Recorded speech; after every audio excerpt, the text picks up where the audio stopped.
दर्दिया ना जाने आज सैया बहुत तेरा मोरे राजा दर्दिया ना जाने मोरे राजा दर्दिया ना जाने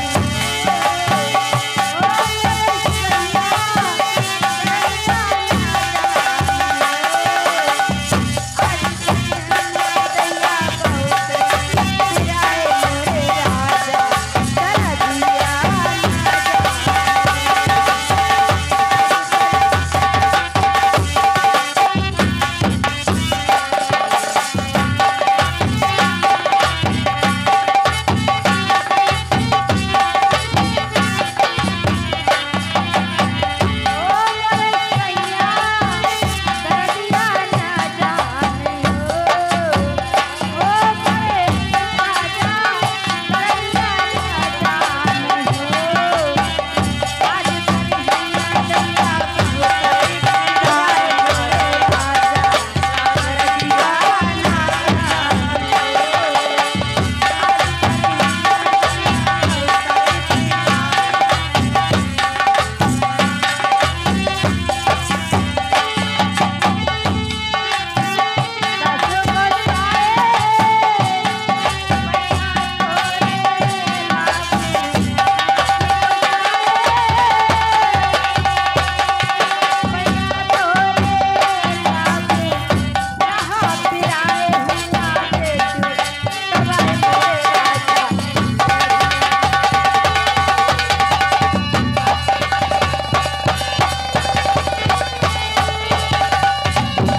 ये आगे नेवाज भाई साहब, ये आगे हमारे नेवाज भाई साहब का नाम हसुआ डोल के निवासी हैं, धर्मे भैया के वहां के 10 रुपए का पुरस्कार कर रहे हैं हमारी तरफ से, हमारी पार्टी की तरफ से कोट सा धन्यवाद। हमारी पार्टी हार्दिक स्वागत अभिनंदन करती है। लेकिन मैडम जी क्या है? उनका फरमाइश जानती हो क्या है? क्या है? लाल लाल मुर्गी उजर पखना। हो लाल लाल मुर्गी आयो उजर पखना, हो लाल लाल मुर्गी आयो उजर पखना, और जब भैया निकल के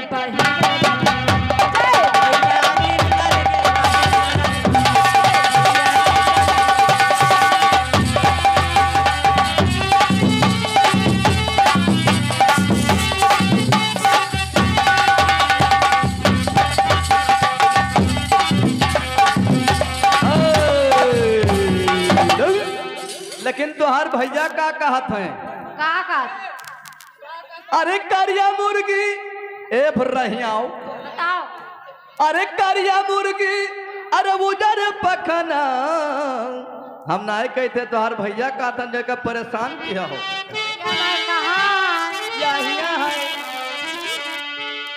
अरे करिया मुर्गी अरे उधर पखना अरे तू तो भैल उछीदार का वो करिया बना तू तो भैल उछीदार का वो